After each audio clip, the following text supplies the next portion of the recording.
Mister one hotel blue diamond. Hotel blue diamond के 5th floor के room number 508 में माहौल काफी गर्म था।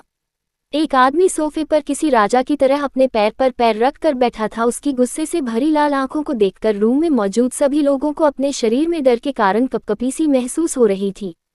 सोफे पर बैठे उस आदमी ने अपनी लाल आंखों से एक बार रूम में मौजूद सभी लोगों की तरफ घूर कर देखा और कहा, अगले 24 घंटों के अंदर मुझे इस प्रोजेक्ट से रिलेटेड सारी इन्फॉर्मेशन अपने टेबल पर चाहिए। उसके बाद उसने अपने पास खड़े आदमी को अपनी आंखों से कुछ इशारा किया। 5 मिनट बाद पूरा रूम खाली हो चुका था। सिर्फ सोफे पर मौजूद आदमी सोफे पर बैठकर अपने गुस्से को कंट्रोल करने की कोशिश कर रहा था। ये है हमारी कहानी के हीरो मिस्टर आर्यन सिंह रजावत। गोरा रंग, लंबी हाइट, मस्कुलर बॉडी, पतले होठ, गहरी काली आंखें, देखने में हैंडसम तो इतने की लड़कियां देखकर पागल ही हो जाती है। 1 घंटे बाद एक बाइक पर बैठकर जा रही 2 लड़कियां आपस में बात कर रही थी। तभी पीछे बैठी लड़की ने कहा, माही चल आज शॉपिंग पर चलते हैं। उसकी बात सुन बाइक चला रही लड़की ने थोड़ा चिढ़ते हुए कहा, यार पाखी, जब देखो तुझे शॉपिंग की पड़ी रहती है। वैसे भी आज हम लेट हो गए हैं, एम्स हमारा घर पर इंतजार कर रही होगी। पाखी ने उससे पूछा, माही क्या बात है, तू पिछले कुछ दिनों से इतनी चिड़ी क्यों है? कुछ नहीं यार, बस कुछ दिनों से किसी की धुलाई नहीं की है ना, माही ने थोड़ा उदास होते हुए कहा। उसी वक्त पाखी की नज़र सड़क के पास खड़ी एक लड़की पर जाती है जिसे 3-4 आदमी मिलकर परेशान कर रहे थे। उन्हें देखकर पाखी ने हंसते हुए कहा, लगता है माही आज भगवान ने तेरी जल्दी ही सुन ली। माही क्या बकवास कर रही है तू? बकवास नहीं, उधर देख। ये कहते वक्त पाखी सड़क के पास इशारा करती है। माही ने जब उस तरफ देखा तो बाइक को उन लोगों के पास जाकर रोक दी। लगता है आजकल छिछोरे लड़कों की भी जनसंख्या बढ़ गई है हमारे भारत में। ये सब कहते वक्त माही ने बाइक से उतरकर अपना हेलमेट उतारा। हेलमेट निकलने के कारण उसके काले घने कमर तक लंबे बाल हवा में लहराने लगे।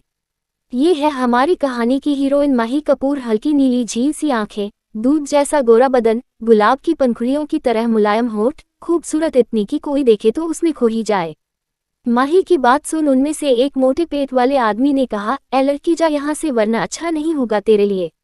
उस मोटे आदमी के पास खड़े लड़के ने उसके कंधे पर हाथ रखते हुए कहा, देख तो यार इसकी आंखें कितनी खूबसूरत है, मुझे तो इसकी आंखों से ही मोहब्बत हो गई है, मन करता इनमें डूब जाऊं और तू है कि इसे धमकी दे रहा है।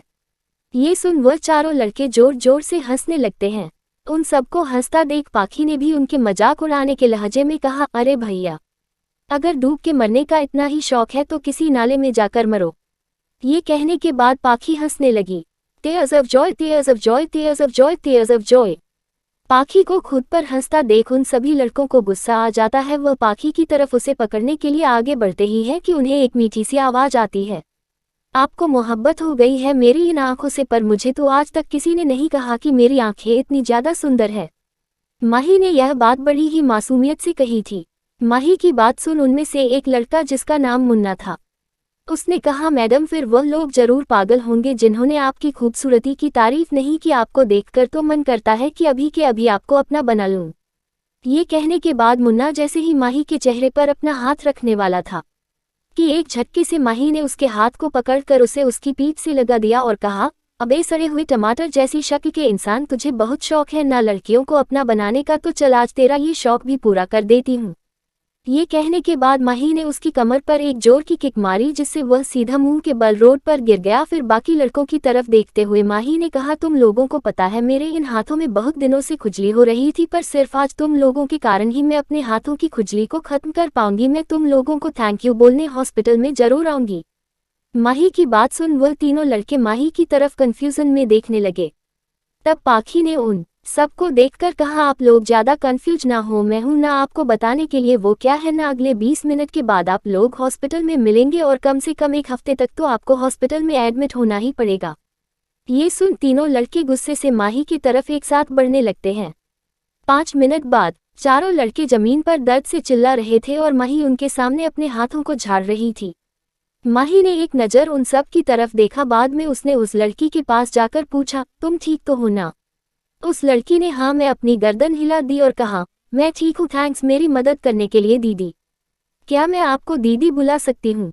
माही ने उसे स्माइल करते हुए कहा, दीदी भी कह रही हो और थैंक्स भी बोल रही हो। लड़की, सॉरी दीदी। माही, अच्छा ये बताओ तुम्हारा नाम क्या है?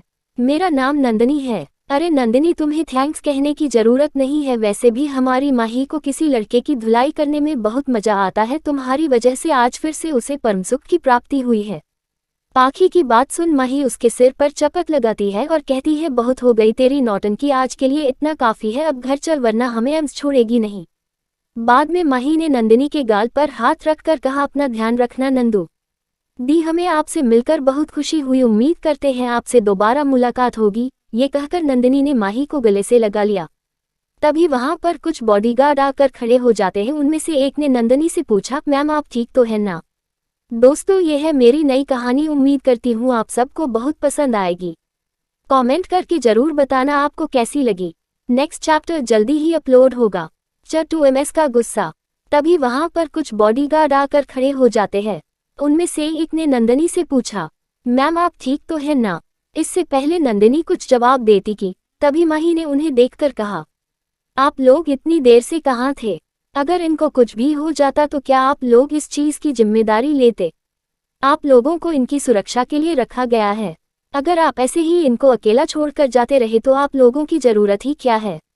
माही की बात सुन नंदिनी ने मुस्कुराते हुए कहा, दीदी मैंने ही इन्हें किसी काम से भेजा था, इसमें इन लोगों की कोई गलती नहीं है। माही, तुम्हें ऐसा नहीं करना चाहिए। तुम्हें अगर कुछ हो जाता तो तुम्हारी फैमिली का क्या होता? नंदिनी ने थोड़े पछतावे के साथ कहा, सॉरी दीदी, आगे से ऐसा नहीं होगा। कोई बात नहीं, अब हम चलते हैं। ये कहकर माही और पाखी दोनों बाइक से चली जाती है। वही यह पूरी घटना रोड के सामने वाले होटल के 5th फ्लोर से एक आदमी देख रहा था। ये सब देखते वक्त उसकी आंखों में एक अलग ही चमक दिखाई दे रही थी। जब आर्यन ने माही को किसी अनजान लड़की के लिए लड़ते देखा तो उसे बड़ा अजीब लगा। माही को देख आर्यन ने धीरे से कहा, इंटरेस्टिंग। ये कहते वक्त आर्यन के चेहरे पर एक प्यारी सी मुस्कान थी। Smiling face, smiling face, smiling face. थोड़ी देर बाद उस रूम का दरवाजा खुलता है और एक सुंदर सी लड़की अंदर आकर भागकर सीधे आर्यन की गले लग जाती है और खुशी से कहती है, भाई आप वापस आ ही गए, मैं बहुत खुश हूँ। आर्यन भी नंदिनी को देखकर हल्का सा मुस्कुराता है। ये है आर्यन के चाचा की इकलौती बेटी नंदिनी रिजावत, बहुत ही मासूम और एक नेक दिल इंसान, दिखने में बहुत ही प्यारी और सुंदर है, घर में सबकी लाडली है। नंदिनी आर्यन से सबसे ज्यादा प्यार करती है। आर्यन भी नंदिनी पर अपनी जान न्यौछावर करता है। अचानक नंदिनी को कुछ याद आता है और वह आर्यन से थोड़ा दूर होकर गुस्से से कहती है, आप बहुत बुरे हो भाई, पहले आप हमें छोड़कर अब्रॉड चले गए और अब जब आप 2 साल बाद वापस आए हैं तो आपने हमें बताया भी नहीं। वो तो अच्छा हुआ कि मैंने आपके पीछे मेरे जासूस आंखें लगा रखे हैं, इसलिए मुझे पता चल गया और मैं आपसे मिलने यहाँ आ गई। तभी एक बार फिर से रूम का दरवाजा खुलता है और एक हैंडसम सा लड़का अंदर आता है। ऋषभ को देखकर आर्यन ने नंदिनी से कहा, हाँ पता है मुझे तेरे जासूसों का। ये कहते वक्त आर्यन ऋषभ को ही घूरे जा रहा था। ये सुन ऋषभ थोड़ा हड़बड़ा गया। फिर उसने हल्की मुस्कान के साथ आर्यन को गले लगाकर कहा, यार आज ही तो आया है और आते ही तेरा वही गुस्सा। मुझे तो लगा था तू इन 5 सालों में बदल गया होगा, पर तू वैसा का वैसा ही है। इस बात पर आर्यन ने कुछ नहीं कहा। एक बात बता, क्या तेरी कोई गर्लफ्रेंड बनी? वैसे तुझे देखकर लगता तो नहीं है तू इस जन्म में हमें हमारी भाभी से मिलवा आएगा, ऋषभ ने कहा। ये सुन आर्यन के सामने अचानक से ही माही का चेहरा आ गया। नंदिनी भाई का तो सबको पता है इन्हें लड़कियों से कितनी ज्यादा चीड़ है, इनकी गर्लफ्रेंड तो दूर की ही बात है, पर मैं अभी होटल के बाहर एक दीदी से मिली, सच में वह बहुत ही ज्यादा खूबसूरत थी, मुझे तो उनके जैसी ही भाभी चाहिए। उन्होंने मेरी उन लड़कों से बचने में मदद भी की, मैंने तो उन्हें अपनी बड़ी बहन भी मान लिया है। नंदिनी की यह बात सुन आर्यन ने उससे थोड़ा फिक्र जताते हुए पूछा, तू ठीक तो है ना नंदू? नंदिनी, हाँ मैं ठीक हूँ, दीदी ने हमें बचा लिया था। उनका नाम माही है। माही? आर्यन ने ये नाम फिर से अपने मन में दोहराया। अच्छा ठीक है, आप अपनी दीदी की तारीफ बाद में कर लेना। अब आप घर जाए, सब आपका इंतजार कर रहे होंगे। भाई आप घर नहीं आएंगे प्लीज, अब आप भी आ जाए, अब तो 5 साल हो गए हैं उस बात को। कुछ देर के लिए तो नंदिनी की कही बात से रूम में शांति छा गई।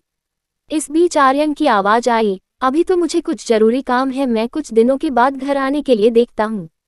इसके बाद नंदिनी वापस घर चली गई और ऋषभ और आर्यन आपस में कुछ बिजनेस की बातें करने लग गए। जोशी मेंशन। माही और पाखी दोनों बाइक पार्क कर घर के अंदर जाने लगती है। तभी रामू काका उन दोनों के पास आकर धीरे से कहते हैं, बेटा आज फिर से इतना लेट कैसे हो गया?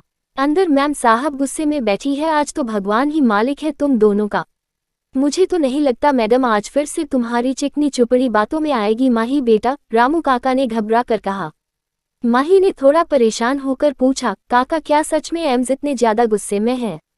रामू काका हाँ बेटा, आज सच में वह बहुत गुस्से में है, अब हम चलते हैं वरना उनके गुस्से का सामना हमें करना पड़ेगा। ये कहकर काका घर के अंदर चले गए। माही लगता है माँ सच में बहुत गुस्से में, अब क्या करेंगे? पाखी ने माही से पूछा। माही ने थोड़ा उदास होकर बोला, मुझे नहीं पता, अब तो महादेव ही बचा सकते हैं। अगर माँ को पता चल गया कि तुम वहाँ गुंडों से लड़ रही थी तो आज हमारी खैर नहीं। माँ हम दोनों की चटनी बनाकर पराठे में लगाकर भाई को खिला देगी। मुझे तो नहीं लगता आज तुम्हारे महादेव भी हमारा साथ देंगे, बेचारे वो भी कितनी बार तुम्हारी इन हरकतों पर तुम्हारा साथ दें। माही थोड़ा गुस्से में बोलती, अरे पागल, क्यों मरवाने पर तुली हुई है, थोड़ा धीरे बोल और शुभ शुभ बोल। मैं हूं ना, मैं कुछ सोचती हूँ। ये बोलकर माही अपने सिर पर हाथ रखकर इधर उधर घूमकर कुछ सोचने लगती है। तभी उन्हें अंदर से एक जानी पहचानी आवाज आती है, माँ देखो आ गई आपकी लाडली बेटिया।